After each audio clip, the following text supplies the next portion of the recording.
price delivery គឺជា main មួយដែល underrated មែនតើដែលត្រូវដល់ពីច្រើនគឺអត់ចាប់អារម្មណ៍ជាមួយនឹងវាទេប៉ុន្តែ main នេះគឺជាកំណប់នៅក្នុងវិស័យ trade ដែលវាគឺមានទូនាទីដែលប្រាប់យើងថាកន្លែងហ្នឹងចូលផ្សារបានអត់ឬក៏កន្លែងហ្នឹងគួរតែរងចាំឬក៏កន្លែងហ្នឹងយើងគួរតែ hold ជាមួយនឹង take profit បានទៀតអត់ Order filled.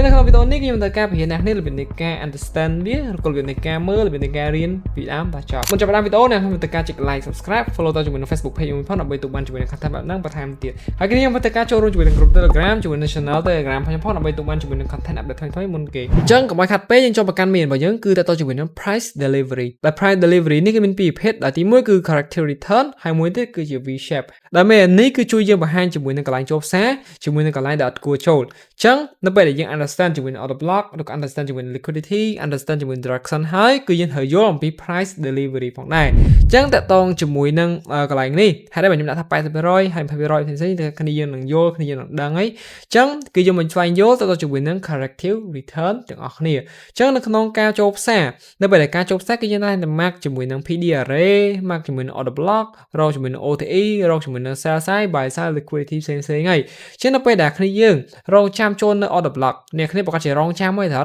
ញ្ចឹងនៅពេលដែលផ្សាន់វាប៉ះជាមួយនឹង order block របស់យើងតែងតែលក្ខណៈថាចូលផ្សារឬក៏យើង take ជាមួយនឹង entry ឯងប៉ុន្តែពេលខ្លះគ្នាយើងផ្លិចមើលជាមួយនឹងចំណុចមួយដល់ចំណុចមួយនោះគឺតទៅជាមួយនឹងការ delivery price ទៅកាន់ order block គ្នាយើងអញ្ចឹងនៅពេលដែលវា delivery price មកកាន់ order block យើងពី low ទៅ high អញ្ចឹងណានៅពេលដែលវាឡើងហ្នឹងគឺវាឡើងរបៀបម៉េចអញ្ចឹងនៅពេលដែលវាឡើងមកយកជាមួយនឹង order block របស់យើងក្នុង condition មួយគឺគេហៅថា corrective return វាឡើងចុះឈុំនៅពេលដែលផ្សារវា corrective វាឈុំ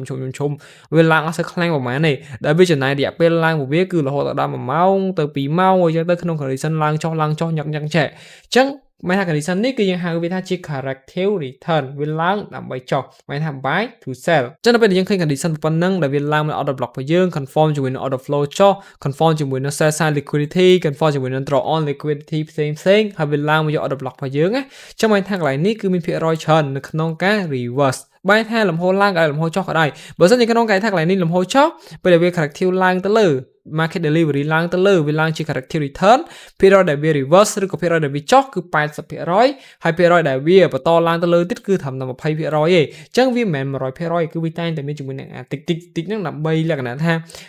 counter ប្រភេទភាសាវាអត់ដែលមានអីក៏ដោយគឺអត់ដែលមាន 100% គ្នាត្រូវដឹងត្រូវយល់ប៉ុណ្ណឹងអញ្ចឹងដល់ពេលដែលវាឡើងមកដល់ order block គឺវាឡើងមករៀងឈុំប៉ុណ្ណឹងហើយវា sweep liquidity វាឡើងមកយក order block យើងជា condition ប៉ុណ្ណឹងគឺភាគរយដែលវាអាចនឹងចុះគឺរហូតដល់ 80% ចឹងបើសិនគ្នាយើងមើលមេរៀនអត់យល់កុំភ្លេចទៅការមើលមេរៀនមុនខ្ញុំបានធ្វើផងព្រោះខ្ញុំធ្វើបានរហូតដល់10 episode ជាងហើយចឹងគ្នាកុំភ្លេចទៅការមើលទាំងអស់គ្នាចឹងនៅពេលដែលវាប្រកាសជាមួយនឹង corrective return ដែលភាសានេះវាឡើងឈុំគឺភាគរយដែលវា reverse ភាគរយដែលវា react ហ្នឹងគឺរហូតដល់ 80% ចឹងឧទាហរណ៍ថាបើសិនក្នុងកាយថា condition ឡើងវិញឡើងហើយ order block យើងនៅខាងក្រោមនេះឧទាហរណ៍ណាចឹងនៅពេលដែលវាចុះមកឈុំហើយប៉ះឡើងហ្នឹងហើយឡងឡើងបន្តិចភាគរយដែលវាឡើងគឺ 80% ភាគរយដែលវាបន្តចុះទៅក្រោមឬក៏ continue ទៅក្រោមគឺត្រឹមតែ 20% ទេអញ្ចឹងកន្លែងនេះគឺយើងត្រូវតែយល់នៅពេលដែលក្នុងកន្លែងថាផ្សារកន្លែងនេះគឺបុកចុះខ្លាំងមកទំហឹងបន្ទាប់មកឡើងតិចបើថាលំហូរចុះខ្លាំងដល់ពេលលំហូរឡើងគឺឈុំដូចអត់ចង់ឡើងដូចគេបខំឡើងអញ្ចឹងអញ្ចឹងមានថាភាគរយដែលវា reverse គឺច្រើនភាគរយដែលវាបន្តគឺតិចអញ្ចឹងអានេះគឺជា corrective return អញ្ចឹងយើងចូលមកកាន់ V shape ដែលមិញគឺយើងយល់ទៅជាមួយនឹង corrective return ហើយអញ្ចឹងថាតើអ្វីគឺជា V shape V shape គឺទៅជាមួយនឹងលំហូរទីផ្សារដែល price វា delivery below ទៅកាន់ order block របស់យើងនឹងតម្រង់ជាអក្សរ V បើថាកម្លាំង sell បុកចុះខ្លាំងហើយបន្ទាប់មកពេលដែលវាឡើងទៅយក order block របស់យើងនឹងគឺវាឡើងជាកម្លាំងអក្សរ V បើថាគឺកម្លាំង buy ខ្លាំងបើថា sell ក៏ខ្លាំង buy ក៏ខ្លាំងអញ្ចឹងបើថាកន្លែងហ្នឹងភាគរយដែលវា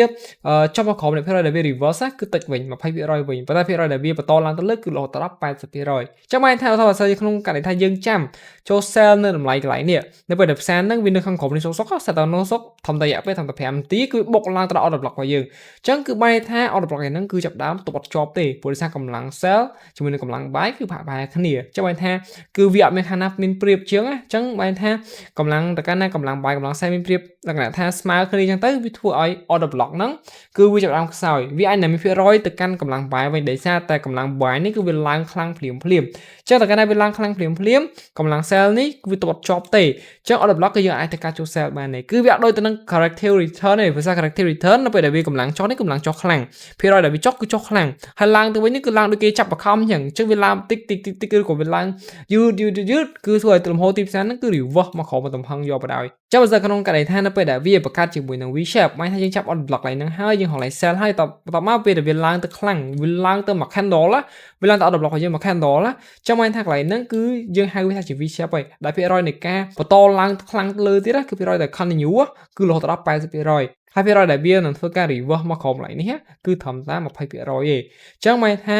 កាលណាវាចេញជាទម្រង់ V shape ហើយគ្នាយើងអត់គួររកកន្លែងដើម្បីធ្វើការចូលផ្សារនៅ order block មួយហ្នឹងទេណាពេលវាឡើងខ្លាំងមក order block យើងគួរតែ skip យើងគួរតែ cancel order ហ្នឹងទៅកុំព្យាយាមចូលអញ្ចឹងឥឡូវយើងមកមើលជាមួយនឹងនៃ V shape នៅក្នុងការដាក់ profit វិញឥឡូវឧទាហរណ៍ថាបើក្នុងកាលណាគ្នាយើងបាន buy នៅខាងក្រោមនេះបើសិនជាយើងបាន buy បន្ទាប់មកពេលវាចុះខ្លាំងវាយកហើយវាឡើងទៅវិញនៅពេលដែលវាឃើញដល់ order block មួយអញ្ចឹងហើយ TP នៅលើនេះយើងភ័យខ្លាចពេល order block ហ្នឹងវាចុះមកក្រោមវិញប៉ុន្តែបើសិនជាក្នុងករណីថាវាឡើងជា corrective return គ្នាយើងអាចនឹងភ័យប៉ុន្តែបើសិនក្នុងករណីថា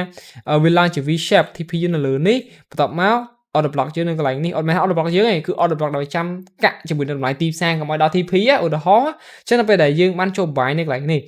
order block ខាងនៅកន្លែងនេះតទៅពេលវាឡើងជា V shape គឺយើងអត់សូវភ័យប្រហែលដោយសារតែកម្លាំង V shape គឺជាកម្លាំងដែលខ្លាំងហើយទៅតងជាមួយនឹង order block នេះគឺតបចប់ទេខ្ញុំហ៊ាននិយាយចឹងហ្មងតែបើសិនក្នុងកន្លែងថាគ្រាទៅ buy position នៅកន្លែងនេះផ្សារពុកបុកចុះខ្លាំងគ្រាទៅ buy បន្ទាប់មកផ្សារឡើងជា corrective សុក TP គ្នាយើងនៅលើនេះភាគរយដែលវាឡើងដល់ TP គឺតិចភាគរយដែលវាចុះមក C block គឺច្រើនហ្នឹងរបៀបអញ្ចឹងឥឡូវនេះគឺខ្ញុំអត់ធ្វើការ walk through ទៅតងជាមួយនឹងរបៀបនៃការចូលផ្សារប៉ុន្តែគឺយើងធ្វើការ walk through ឲ្យគ្នាយើងមើលចាក់ស្ដែងថាតើតម្រង់ V shape តម្រង់ corrective return ហ្នឹងគឺរបៀបម៉េចចឹងឥឡូវគឺយើងឃើញអត់ corrective return ហ្នឹងគឺនៅពេលដែលផ្សារហ្នឹងគឺវាឡើងណាគាត់ថាវាឡើងឈុំមួយអត់រយៈពេលយូរបន្ទាប់មកដល់ពេលវាដល់ចំណុចមួយគឺវាបាក់កមកក្រោមទំហឹងហ្មងអាហ្នឹងគឺជា corrective return គឺយើងអាចយកវាទៅ apply នៅក្នុង price delivery ទៅលើការរកកន្លែងចូលផ្សារផ្សេងៗក៏ដោយឥឡូវឧទាហរណ៍ថាគឺខ្ញុំ mark up ថាកន្លែងនេះគឺជា point control ដែលខ្ញុំធ្វើការចាំចូលចឹងអ្នកគាត់បានរៀន point control គឺគាត់ប្រកាសជាយល់ហើយចឹងកន្លែងនេះគឺជាកន្លែងដែលយើងធ្វើការចូលផ្សារបន្ទាប់មកនៅពេលដែលវាឡើងមកដល់តម្លៃដែលយើងចូលផ្សារ point control ហ្នឹងវាឡើងជាឈុំបែបហ្នឹងគឺភាគរយដែលយើងអាចចូលផ្សារគឺបានច្រើនក៏ប៉ុន្តែបើសិនក្នុងកន្លែងថាកន្លែងនេះវិញនេះកន្លែងនេះយើងឃើញ point control ដែរប៉ុន្តែនៅពេលដែលវាឡើងចឹงហើយវាបាក់កមកក្រោមទំហឹងឃើញវាបាក់កមកក្រោមទំហឹងអត់អាហ្នឹងគឺយើងហៅវាថាជា V shape ហ្នឹងមានថានៅពេលដែលយើងចាំចូល buy នៅខាងក្រោមនេះពេលដែលវាចុះមកយកជាមួយនឹង order block របស់យើងវិញគឺផ្សារគឺបុកចុះមកក្រោមមកទំហឹងអញ្ចឹងអាហ្នឹងគឺបែរថាគឺយើងអត់គួររកកន្លែងដើម្បីធ្វើការចូល buy នៅកន្លែងហ្នឹងទេដោយសារតែផ្សារគឺអាចនឹងបន្តបុកចុះទៅក្រោមទៀតអញ្ចឹងឧទាហរណ៍ថាបើសិនក្នុងកន្លែងថាខ្លួនយើង sell នៅខាងលើនេះជាមួយនឹង point control ខាងលើនេះជាមួយនឹង corrective return យើងឃើញតម្រង់ V shape មកទំហឹងយើងចាប់បានសុបាយចិត្តហើយអាហ្នឹងរបៀបអញ្ចឹងព្រោះថា V shape គឺជា price delivery មួយដើម្បីធ្វើការបុកទៅលុះជាមួយនឹង order block តើតងជាមួយនឹង corrective return គឺជា price delivery មួយដើម្បីធ្វើការ reject ឬក៏ respect order block អត់បន្តទៅមុខទៀតទេគឺវានឹងមានការ reverse ហើយតទៅជាមួយនឹង V shape គឺវាអត់ respect ទេពីច្រើនគឺបុកទៅរស់យកបណ្ដោយចុះ order block ហ្នឹងគឺទប់វាអត់ជាប់ទេទៅលើអា V shape ហ្នឹងនេះដូចគ្នាយើងឃើញកន្លែងនេះឃើញកន្លែងនេះគឺចុះខ្លាំងបន្ទាប់មកពេលដែលវាឡើងគឺវាឡើងឈុំចុះមកវូឃើញអត់ចុះវូអញ្ចឹងវាអញ្ចឹងដូចកន្លែងនេះគឺ V shape គឺវាឡើងទៅ pot order block វាហើយវា sweep by side liquidity ហើយបានវាធ្វើការបុកមកក្រោមវិញតទៅជាមួយនឹង V shape ភាគរយដែលវាលក្ខណៈថាចុះក៏ច្រើនភាគរយដែលវាឡើងក៏ច្រើនដែរបើមិនជាក្នុងករណីថា order block ហ្នឹងគឺទៅអត់ជាប់អញ្ចឹងបានថាកន្លែងហ្នឹងគឺជាកន្លែងមួយដែលយើងអត់គួរចូលទេ V shape អ្នកឃើញវាឡើងខ្លាំងបន្ទាប់មកគឺយើងទីចាំ buy នៅកន្លែងនេះអញ្ចឹងអ្នកឃើញវាជួយទម្រង់ V គឺយើងអាចធ្វើការ buy នៅកន្លែងហ្នឹងបានទេដោយសារតែ buyer ក៏ខ្លាំង seller ក៏ខ្លាំងអញ្ចឹងយើងអត់គួរធ្វើការ take order buy ដោយសារតែពេលដែលវាចុះមកខ្លាំងភ្លាមហ្នឹងភាគរយដែលវាចុះទៅ stop loss គឺច្រើនអញ្ចឹងសកម្មភាពគ្នាយើងនឹងស្វែងយល់ទៅជាមួយនឹងចំណុចនេះអញ្ចឹងគ្នាអាចធ្វើការ research បន្ថែមឬក៏គ្នាយើងធ្វើការរៀនបន្ថែមបានទៅជាមួយនឹង price delivery នេះចុះវីដេអូនេះគឺមានប៉ុណ្ណេះនេះជួបគ្នានៅវីដេអូក្រោយទៀតបាយបាយ